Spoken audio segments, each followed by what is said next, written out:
Sublime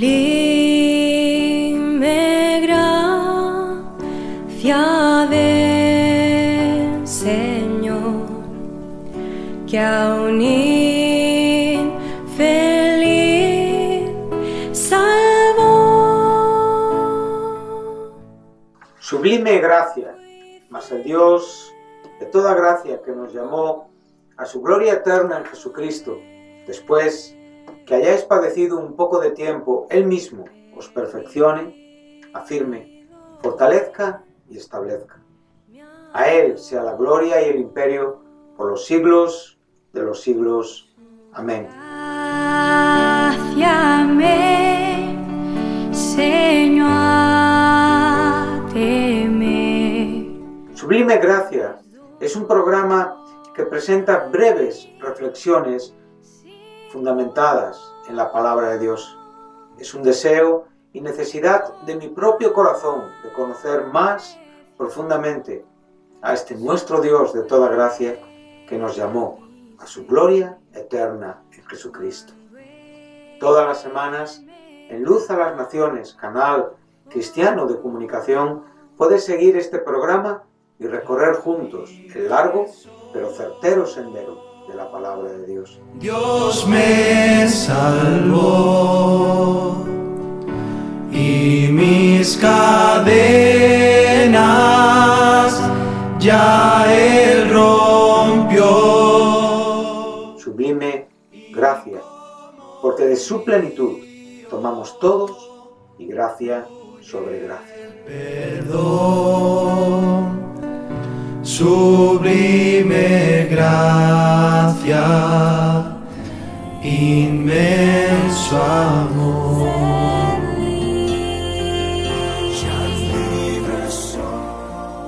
Es un placer para mí saludar a los oyentes de Radio Luz a las Naciones desde nuestro programa habitual de cada semana titulado Gracia Sublime. Programa en el cual, pues, por unos 20 minutos aproximadamente, pues compartimos con ustedes breves reflexiones, pensamientos que están basadas, fundamentadas en la palabra de Dios y que procuran, que tienen como objeto la edificación de nuestra vida espiritual. A lo largo de los últimos programas estamos haciendo breves reflexiones, breves estudios del Espíritu Santo en su actividad a lo largo de todo el conjunto de la Escritura. Lo estamos haciendo, como digo, en una forma sencilla, en programas que también son breves, pero que a la vez están siendo fáciles de comprender. Es muy importante que tengamos una idea clara y correcta de quién es el Espíritu Santo. Que en cierta manera en una idea general no nos perdamos los detalles importantes que la Biblia enseña de la tercera persona de la Trina Deidad de Dios. Comprender quién es el Espíritu Santo es evidentemente tener también una ventaja para poder comprender lo que la doctrina de la Trinidad implica en el Nuevo Testamento.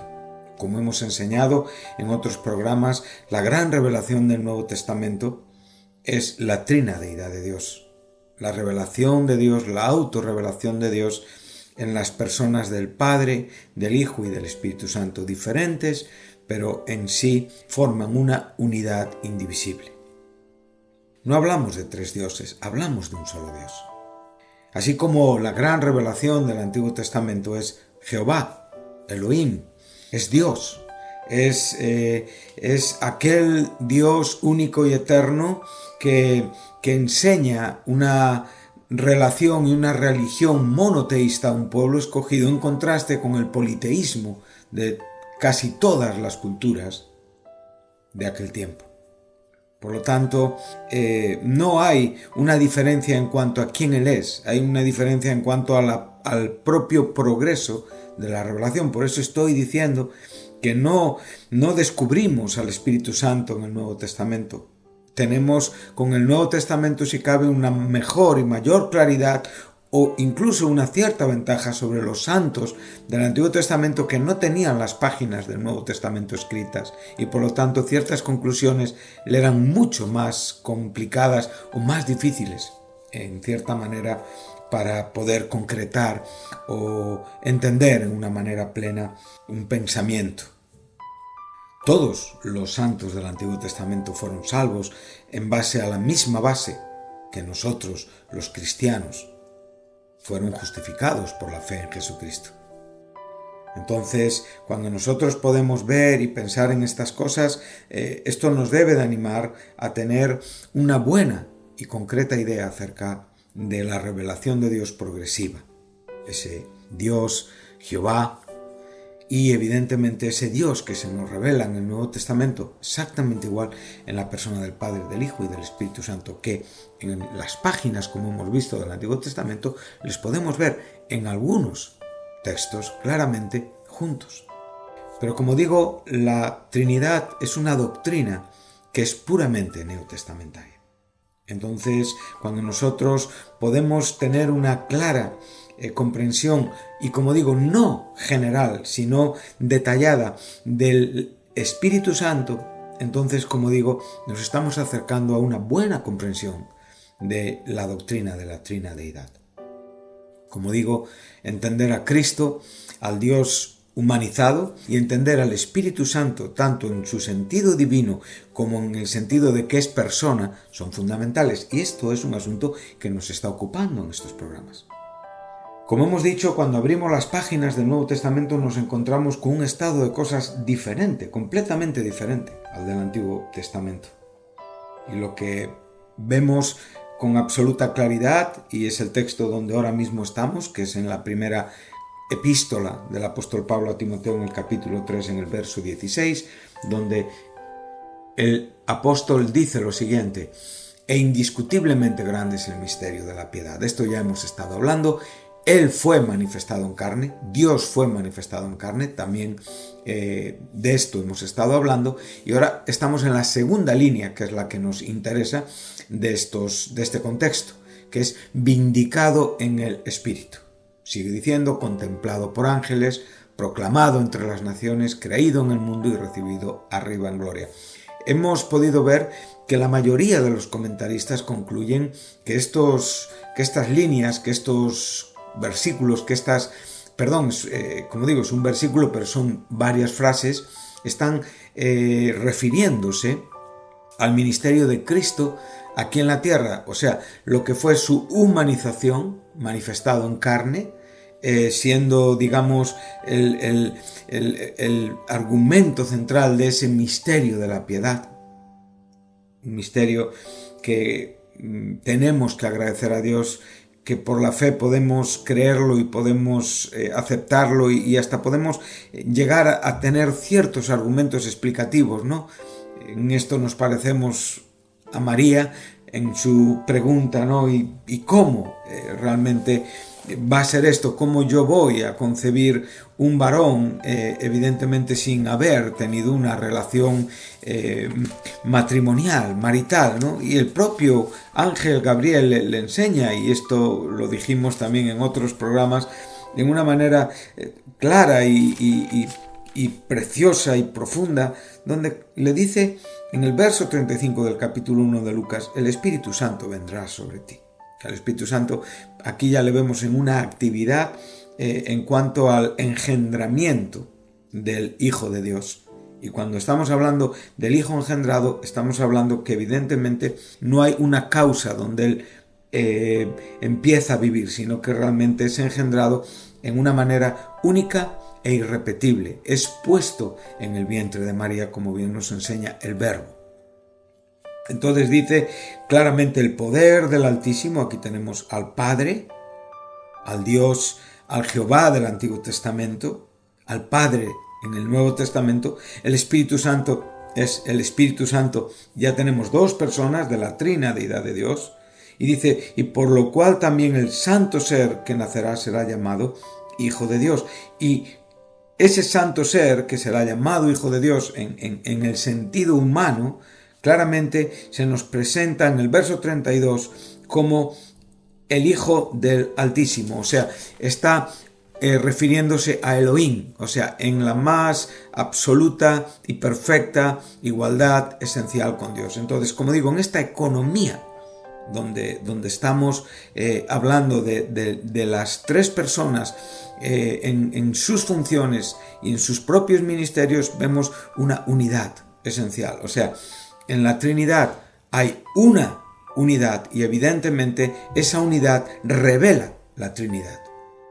Y aquí vemos que este misterio tan glorioso tiene esta respuesta para que nosotros podamos comprenderla en hasta dónde el Señor nos permite entender la grandeza del Dios eterno, de aquel que es espíritu, de aquel que todo proviene, todo empieza, todo parte de, aquel que realmente es capaz de comprender, es capaz de sustentar todo lo que nuestros ojos alcanzan y lo que nuestros ojos no alcanzan, viene a ser un hombre. Esto es algo tremendamente glorioso. Y en esta gloriosa verdad, en este glorioso, indiscutiblemente grande misterio de la piedad, estamos viendo que en esta segunda línea vemos un asunto que es importante: vindicado en el Espíritu. Este verbo que nos aparece en la versión de las Américas es diferente al que nos aparece en la Reina Valera del 60.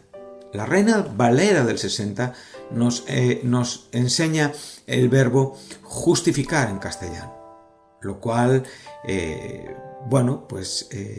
es también algo que debemos de tener en cuenta a la hora de comprender lo que aquí se nos está enseñando. Entonces vemos que en la versión de las Américas tenemos en castellano vindicado. En la nueva versión internacional también tenemos vindicado. Y en la nueva traducción viviente también tenemos el verbo vindicado. Por lo tanto, este verbo aparece en muchísimas versiones. En las inglesas, como digo, en casi todas. Entonces, encontramos que en nuestra Reina Valera aparece el verbo justificar, que es, como digo, viene del propio verbo griego dikaiō. Entonces, este verbo casi siempre que lo encontramos en el Nuevo Testamento significa justificar, o sea, significa declarar justo, declarar perfecto, declarar inocente. Pero en el contexto que estamos estudiando nos encontramos con un significado diferente. Entonces podemos ver que en el Nuevo Testamento este verbo que en nuestra Reina Valera aparece como justificar, en otras versiones le dan posiblemente en castellano un sentido más correcto, más apropiado al significado de lo que el verbo quiere decir en la frase que tenemos ante nuestros ojos o en la frase que es objeto de nuestro estudio. No es difícil para ninguno de nosotros entender y aceptar que Jesucristo no tenía nada de qué justificarse. Él no tenía que ser justificado en ninguna manera. Sabemos que Él era santo, era puro, era inocente, era sin pecado. Por lo tanto, Él ya tiene esta condición. Él ya parte bajo esta premisa, bajo esta realidad, bajo esta potente verdad, ya que nuestra salvación descansa sobre aquel que murió en la cruz del Calvario, siendo Dios, pero a la vez siendo un hombre perfecto, puro, inmaculado, sin mancha, justo. Y es por esto que Él pudo llevar a cabo la mediación, Él pudo llevar a cabo evidentemente el sacrificio por nuestros pecados. O sea, su sangre fue una sangre justa, que realmente pudo quitar el pecado que el hombre no podía quitar en su herencia adánica. Entonces, esto nosotros lo descartamos por completo. Y vemos que Cristo no tenía nada absolutamente de qué justificarse ante Dios. Y por lo tanto aquí el énfasis o la intención o el significado de este verbo no nos está diciendo en en el sentido de justificar. Concluimos. Lo que aquí estamos encontrando es correcto en la versión de las Américas. O sea, el significado de este verbo es vindicar. Tiene que ver con vindicación. Aquí esta misma idea la podemos ver en el capítulo 11 de Mateo, en el verso 19, cuando dice, vino el Hijo del Hombre que come y bebe, y dicen, mirad, un hombre glotón y bebedor de vino, amigo de recaudadores de impuestos y de pecadores, pero la sabiduría se justifica por sus hechos. Y aquí vemos claramente que la sabiduría divina es vindicada, es evidenciada por los propios hechos del hombre que está mostrando esta sabiduría. Y evidentemente aquí estamos hablando de Cristo. Él está diciendo, vino el Hijo del Hombre. El Hijo del Hombre es Jesús.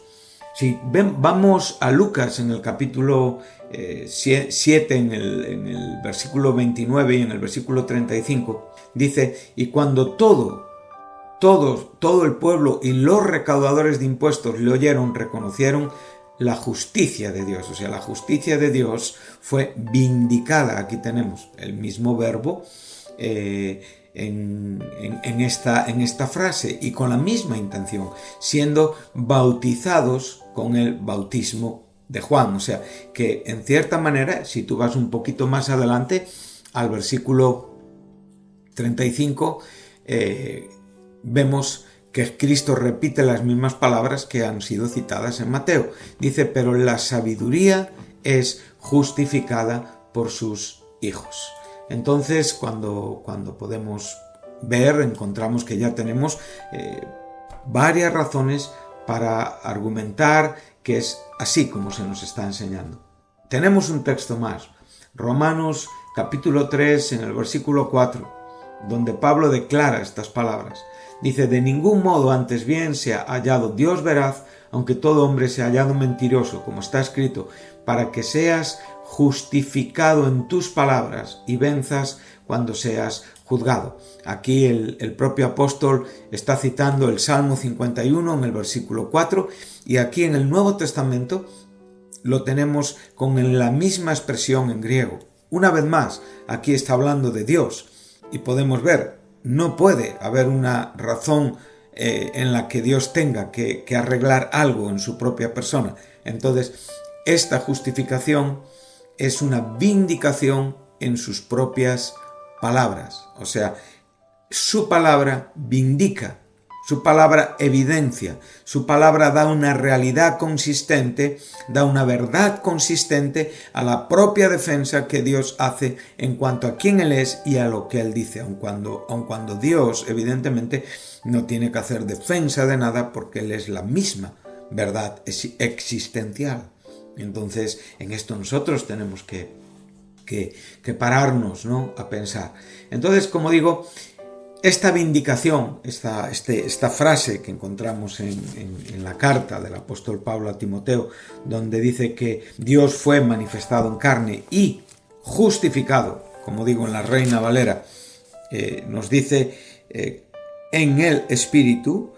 Vemos que la traducción, como digo, de las Américas, la traducción, la nueva versión internacional, la nueva traducción viviente, incluso, como digo, la propia traducción textual está diciendo, usa la misma palabra que la Reina Valera, para que seas, estoy ahora mismo con Romanos, perdonadme un momento, vamos a asegurarnos lo que aquí estamos buscando en este momento.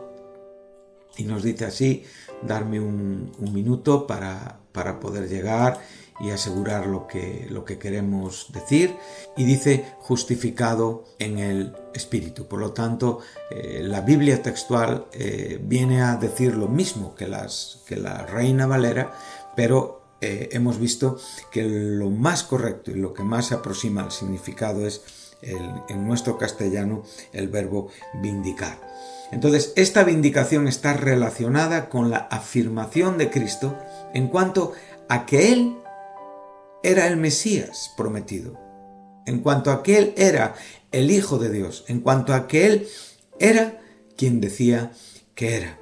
Y por lo tanto, por ejemplo, podemos pensar cuando Pedro declaró, tú eres el Hijo del Dios viviente, tú eres el Cristo, el Hijo del Dios viviente, y como el propio Jesús estuvo de acuerdo y llamó bienaventurado a Pedro. Y por supuesto, cuando Cristo fue acusado y mientras estaba siendo juzgado, él, en la ausencia de respuestas a muchas acusaciones, él asintió y estuvo de acuerdo y afirmó esto en cuanto a que él era el Mesías prometido y el Hijo de Dios. Entonces, como digo, vemos que aquí la función del Espíritu Santo es vital y tiene una participación que posiblemente en el programa de hoy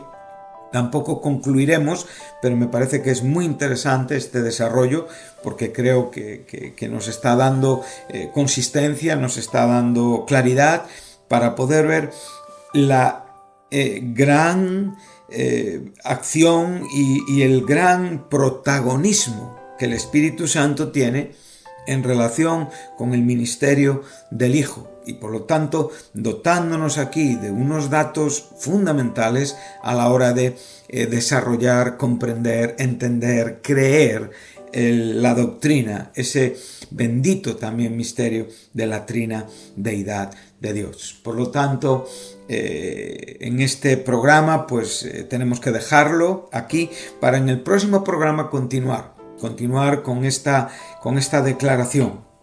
Dios fue manifestado en carne, justificado en el Espíritu, vindicado por medio del Espíritu. Si el Señor nos ayuda, pues Dios mediante, estaremos con ustedes en el próximo programa. Que Dios les bendiga, cuídense mucho, guárdense todo lo posible en tiempos tan difíciles. Seamos fuertes en oración y mantengamos el rumbo, porque nuestro destino es glorioso, porque tenemos un gran Dios y un gran Salvador, que es nuestro Señor Jesucristo. Muchas gracias.